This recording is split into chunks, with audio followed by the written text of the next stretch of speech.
Hi everybody and welcome to the first composing video. I'm really excited to take you guys through an upcoming track that I'm working on. This one will be probably not releasing for a while. I've got a lot of other material in progress that'll be coming out before this one, but it's the one that I've spent the most time on recently, so it's still fresh in my mind, very basic at this point, and I think it'll be a good one for me to take you guys through and show you how I do this. Some basic information about the track itself. It is in the key of, I think at this point I've got it in E flat major. Started off writing it in C major and didn't like the way that it sounded, so I bumped up the key a little bit and liked it a little bit more. So E flat major, 6/8 time. What else? I started off with a basic piano part. Simple melody, some basic chords going on in the background, just to give me, a rough sketch of what I was trying to work with. Kind of had a basic idea of what I wanted for the melody, wasn't sure exactly what the vibe was going to be, so I recorded this piano line first to try to give myself an idea of what the track was going to be and where to take it. So we'll listen to that.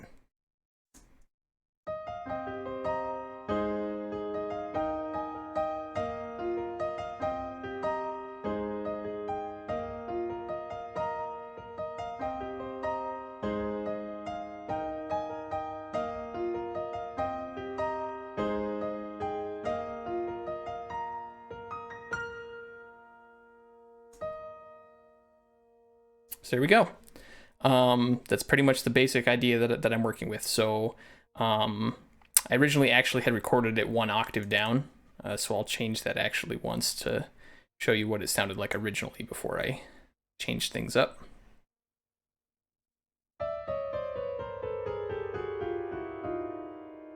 Lovely sounds. So this is more what it would have sounded like originally.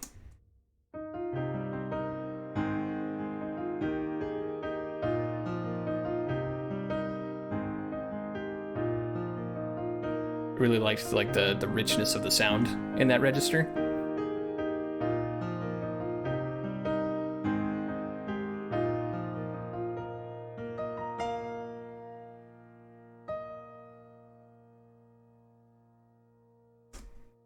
But I do really like the octave higher. I think it's much more fitting for the start of a piece.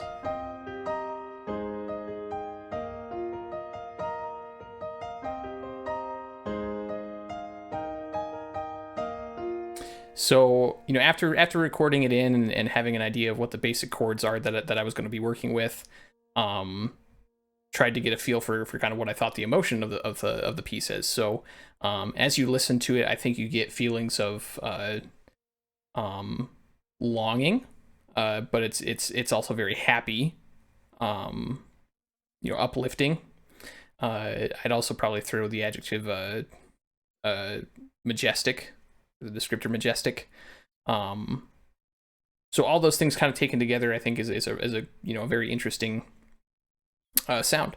So I imagine it now at this point getting rather big and epic. Lots of instrumentation going on. I think the closest thing that I could think of what I hear in my head would be the battle theme from the Lion, the Witch, and the Wardrobe. I'd say that's probably the closest thing in my mind to what I want it to sound like. So if you're familiar with that, that'll give you kind of an idea of what I think would be the most fitting. If you've never listened to that song or never seen the movie, highly recommend it. It's very good. At least the soundtrack. It's been a while since I've watched the movie. I can't really comment on the quality of the movie. So from there, I have my basic melody. And I have my chords already worked out, and exactly kind of what the voicings of the chords are for all the instruments to play. So from there, I moved on to adding some string pieces. So that started off with the addition of a cello line to play the bass notes of the chords. So it's very simple, just very long sustained notes that just move as each chord changes, nothing complex really. So playing those both together sounds like this.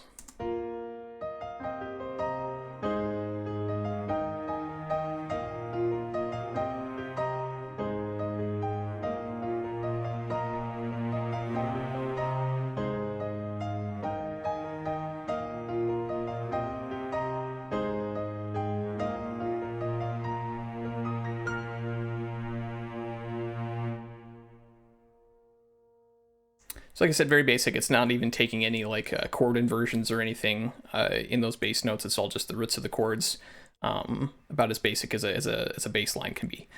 So after I recorded that in, I contemplated the idea of adding that line to be played at the basses as well, and I found that I didn't like it very much, and I'll kind of show you why that is. So quickly, I'm going to copy the cello line, paste it into the basses, and then move it down an octave so that you can hear exactly what that would have sounded like.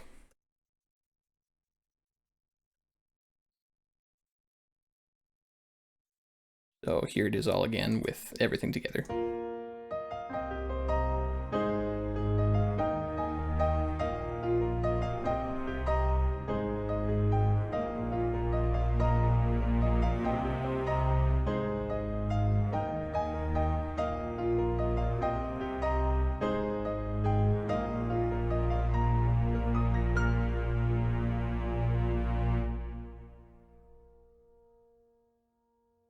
So it's not bad, but not really quite what I'm going for at this point. So I think that the basses kind of add too much growl into the low end, and I think they can actually sound somewhat sinister when played in combination with the cellos, especially if I played just this last note without the piano.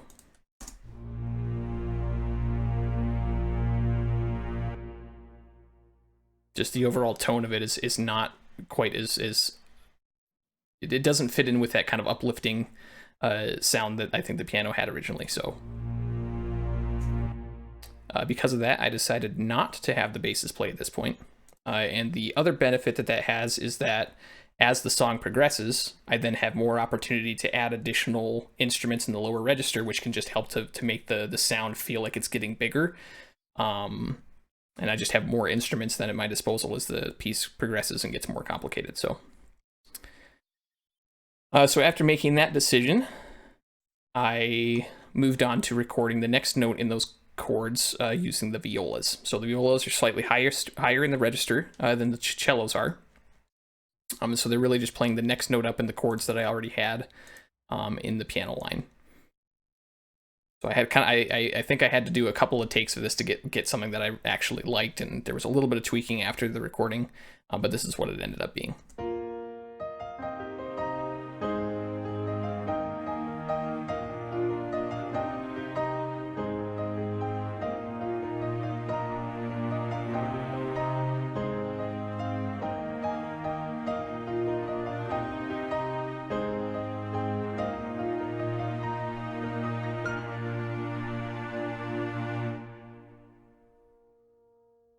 It was pleasant. It added some sustained chords when it moves from the E flat to the B flat chord, or the 5 in the circle of fifths.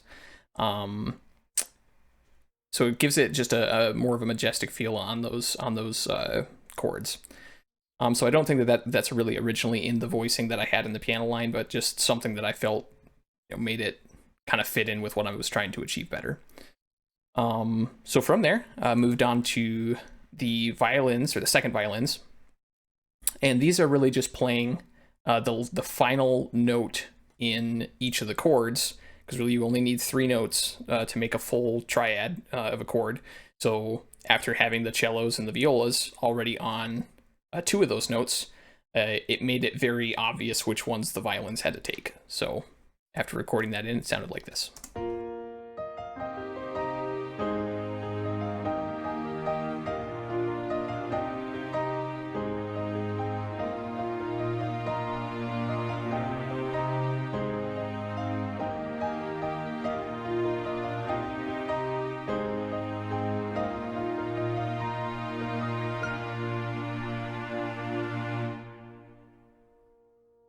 So that was pretty good, but I felt it was kind of lacking. And so what I wanted to do next, I still have one piece of the string section, the first violins, that I wasn't utilizing at this point. And so I wanted to add something additional to just give it more richness in the chords. And a really good way to do that is to add notes that are not part of the basic chords themselves. So the very first thing that you're going to hear when all the notes come in, it starts on it would be a C minor chord. The first violins are then making that a C minor seventh. And that really just kind of gives it a bit of a softer feel. And then from there, moving on from the C minor then to an A flat chord, it would be making it an A flat second. And again, just kind of softens that chord a little bit. You'd hear that very commonly in a lot of acoustic guitar playing. Those types of chords are very common when you play acoustic guitar. And then beyond that, just kind of filling out some other spots where I thought that it could contribute to just a more of a rich sound. So play through it here.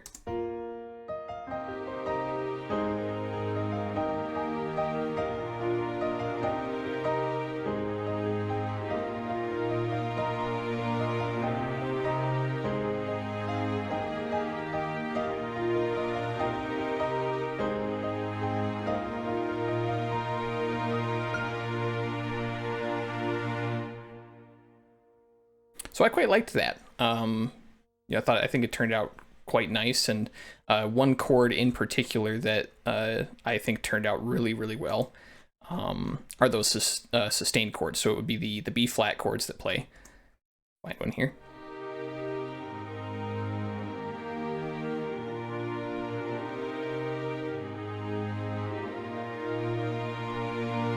So right there.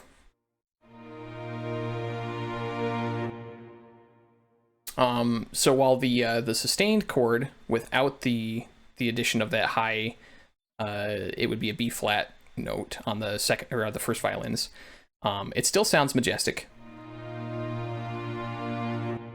but it doesn't have as much energy.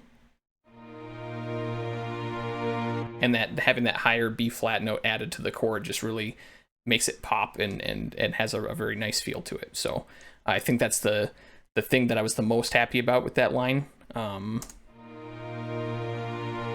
it's one of those things where, like I said, this isn't bad, but having the addition of that just takes it kind of one step further. And so from there, my original intention then was to add a different instrument other than the piano to take on the melody, and then to most likely remove the piano altogether and have this being played just by the orchestral instruments. So I had the thought to have a flute play the melody, and this is what we ended up getting. Let me remove this first half. I was doing some kind of cutting and pasting and moving stuff around last night, so I'm kind of having to deal with the aftermath right now.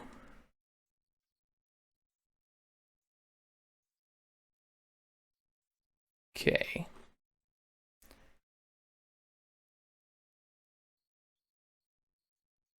This would be... Oh, never mind. That's not what I wanted to do.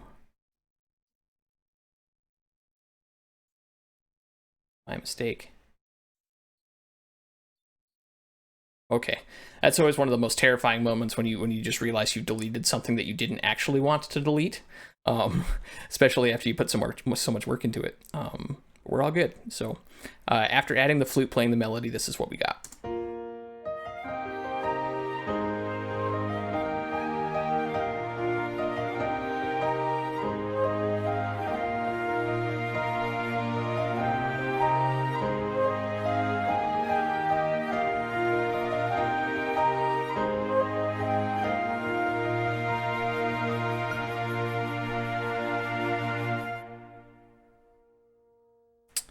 And so it sounded okay. You know, one piece of it in particular that sounded actually quite nice from an orchestrational perspective is this final chord.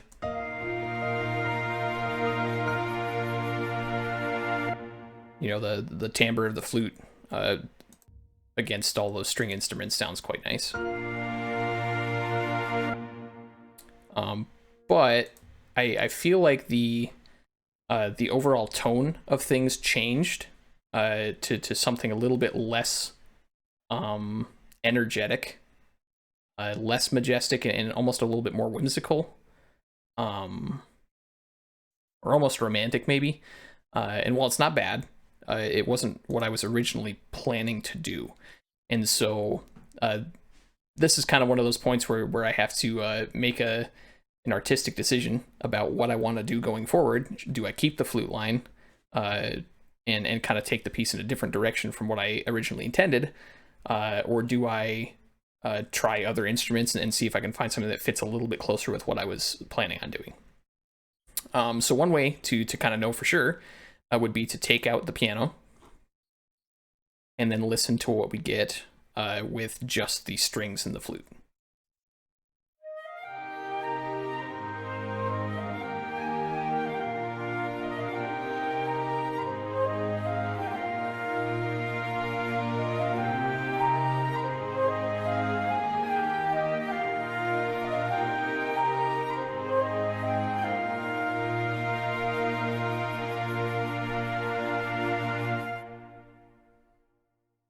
And again, not necessarily bad, but you lose all the energy that the piano part has with all of the movement going on in the left hand that's playing the chords. You know, there's some notes kind of running, playing some kind of rhythmic motion, and you don't have that without the piano.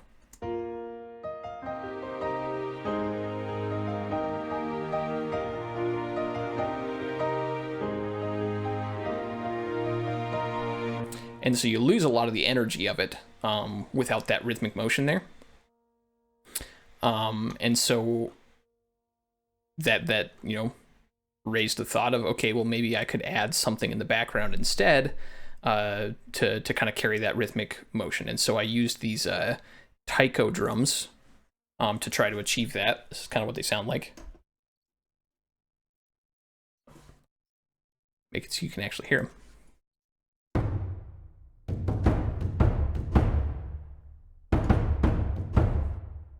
So I'm playing them pretty loud right now, but they'd be playing quite a bit softer in the background.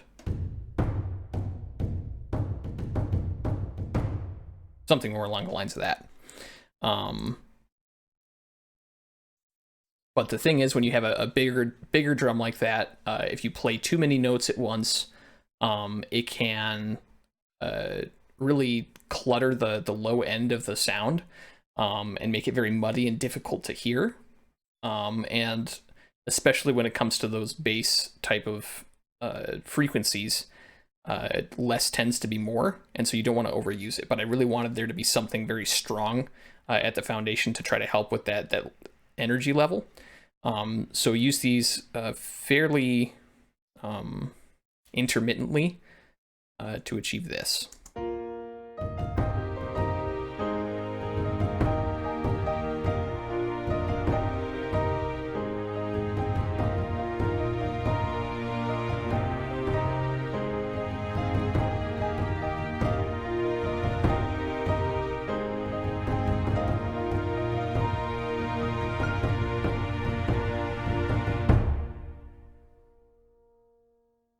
And I felt it still needed more. So to help with that, I took a higher percussion, the shakers, and recorded something that was a little quicker. Something like that, to try to fill out the rest of that rhythmic motion, but in a way that wasn't going to clutter up the sound. So this is what that came out to sound like.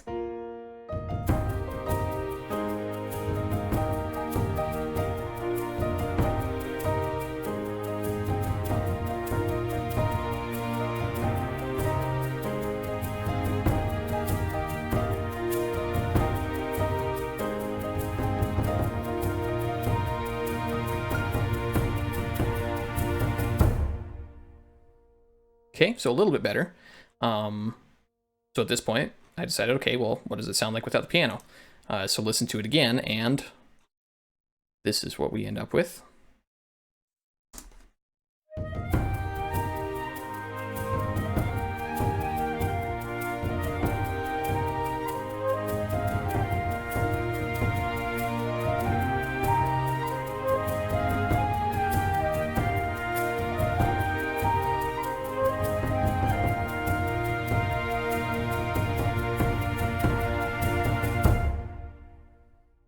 So that's definitely better than without any percussion at all. But the piano, for whatever reason, just carries with it some form of, I don't know, like you just really miss it when it's not there. And I haven't figured out yet how to get that same feeling across without just using the piano. So at this point, I've decided I think I'm going to stay with the piano, kind of in the background. Even if we start adding a lot of instruments later on, I think even though you might not be able to distinctly hear what the piano's doing later on, you'd probably miss it if it's not there. So I'm going to keep it, but then kind of toyed around with other ideas of how do I get this sound that I wanted.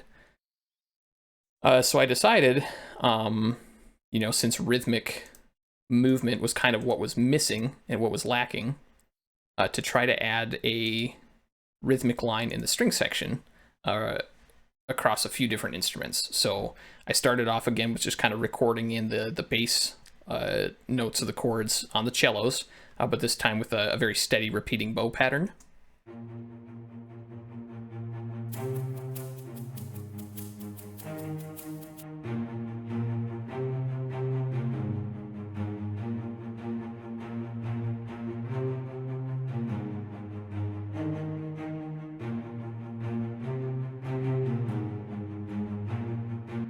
So, you're starting to get that feeling of driving energy that I think was lacking when you're just playing the straight sustained notes. So I just went in and kind of filled out the rest of the chord using the violas and the second violins. So I guess with all three of those together, we got this.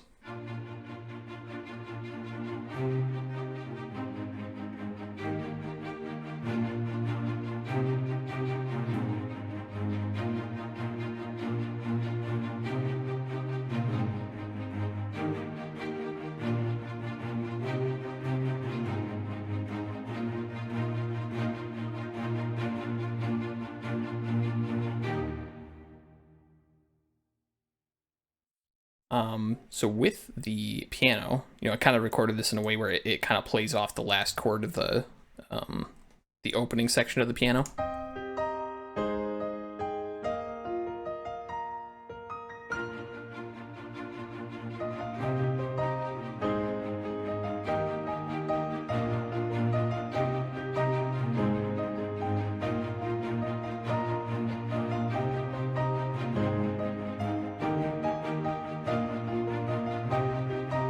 There's quite a bit of timing issues in those string lines. I haven't had a chance to go back and fix the timing of the notes, but just enough to kind of work with the idea. But I liked where that was going. But what I found is that if I added that kind of final note of the chords that I originally had added on the first violins, it was too much. It didn't sound very good, but I really missed what that did for the chords. And so I thought, well, what if I, took that and added it to a different section or a different instrument, and had that play along with the rhythmic string line to just kind of fill out the sound, and add some kind of more harmonic complexity to it. So I did that actually with a choir. I gotta rename this actually. This is my choir legato sample. And so they're very simple right now, just singing ooh as the vowel that they're singing.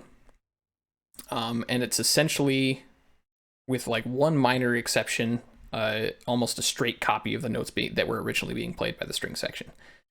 So adding that in sounded like this.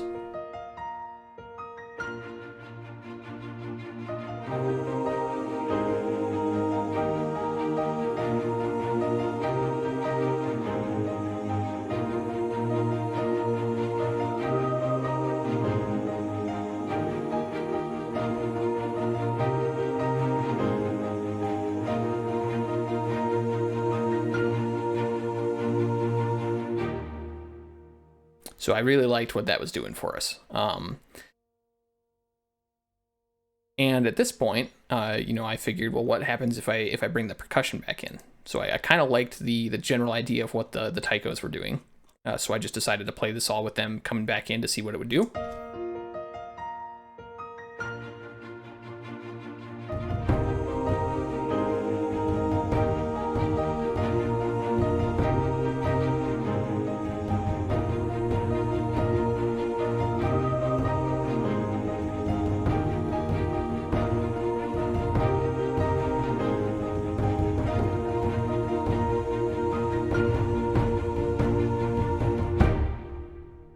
And I really liked that. I liked what that was doing. So then I thought, okay, well, maybe let's add the flute back in, see what that sounds like.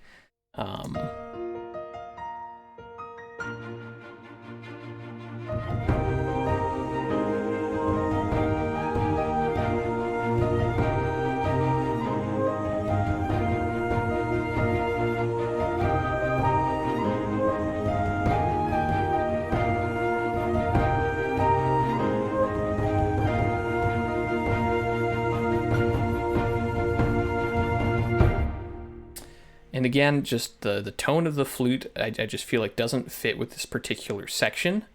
And so I kind of had a similar idea as I did when I moved the string lines to the choir and thought, okay, well, what if I take and move the flute to a different instrument? And so I moved it here, and this is actually a solo violin.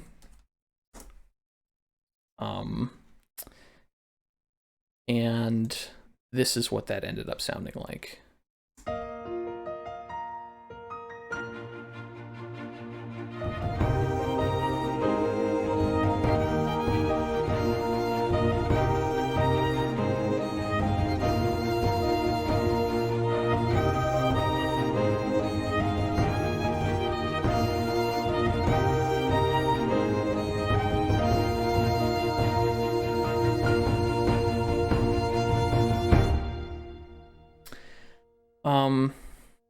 And I'm on the fence about the sound. So it's a different sample than the bass string package that I have, and so the sound doesn't blend very well right now, and it sounds a little bit synthetic. Doesn't have the amount of realism that I would like it to have. But I feel like I liked it more.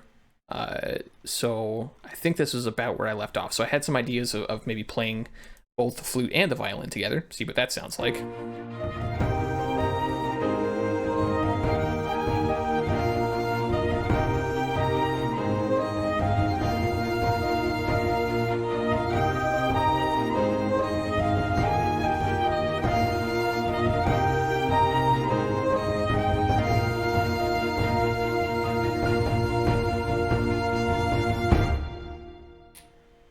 And it's ever so slight, but and subtle, but I think it helps improve the sound of the violin a little bit, but I'm not 100% sold on it. So I believe I have enough of a register to drop the violin by an octave.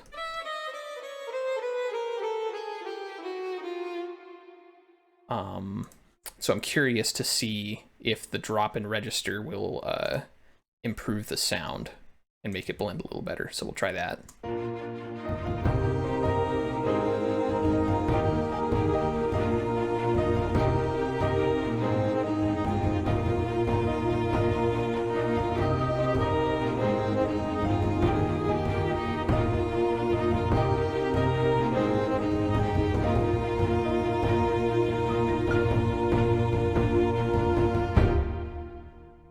So I think that was improved. I think that helped, but it got quieter.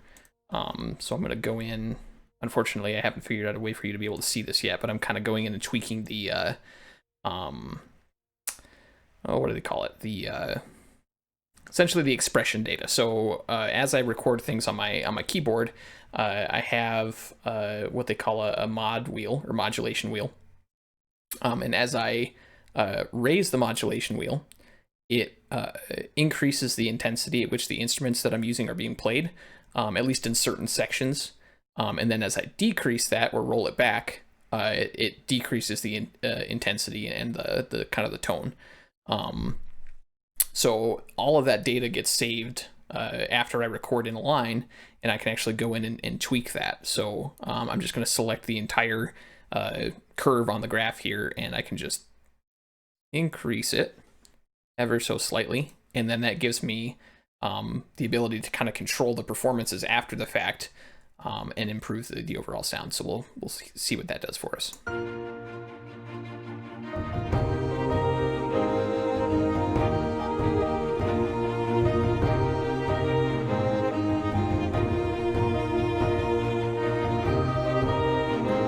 Maybe add the flute back in.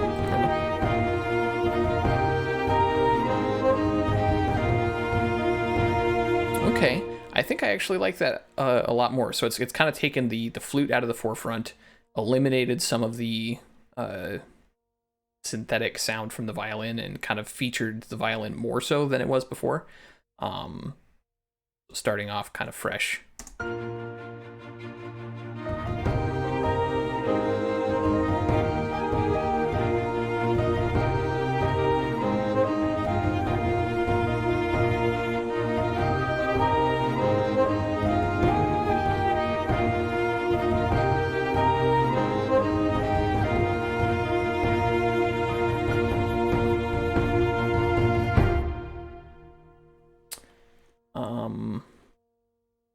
Oh, and I had the shakers turned off, so maybe let's just add it back in. You know, shoot, why not just play everything? I for sure didn't like that really high violin line in the when I added the rhythmic pattern, so I got rid of that. But I'm gonna unsolo everything now, so that everything that I have recorded is playing. We'll actually listen to it right from the beginning and see where that's brought us to.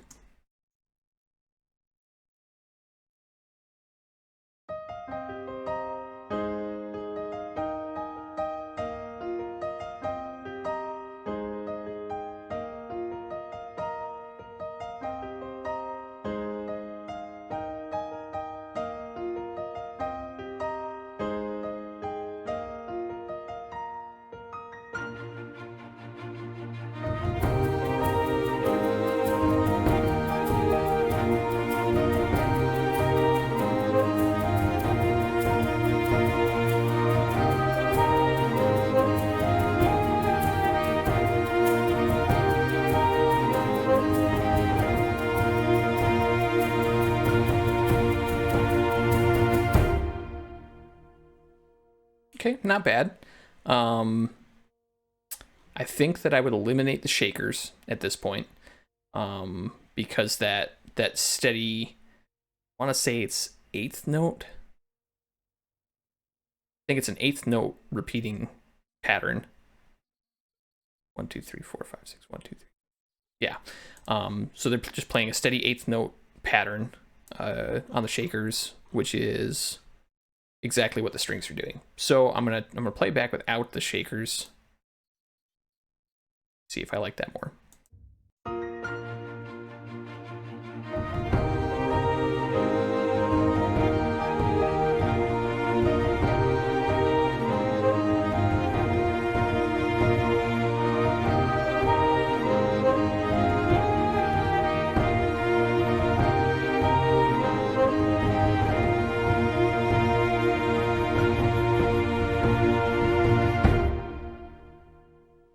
Okay, so I think I like where that has brought us. That's definitely improved from what I had, and I think is still closer to the original vision that I had for kind of the sound. It's still not there, but it's getting closer. And I still need to go back and fix some of the timing issues on the string patterns. And I feel like the violin line is a little bit sluggish. It plays a little bit late in quite a few places, so I'm going to have to go in and tweak that as well. And that's kind of the fun side of this that you don't really get to see very often, is all of the time spent going back in and tweaking little tiny details to make it sound as real as possible. Because while these samples are very, very good, and they sound very realistic. Like, just to give you an example of the cellos here.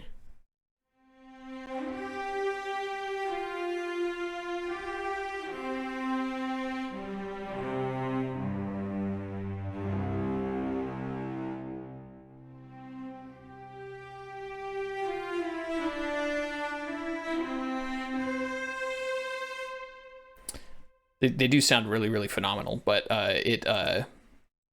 there's a lot of tweaking that has to go on in the background after you're done playing, because you know, timing of your keyboard playing can be slightly off, and you know, you stack that up across goodness knows how many instruments I actually have loaded up in here right now.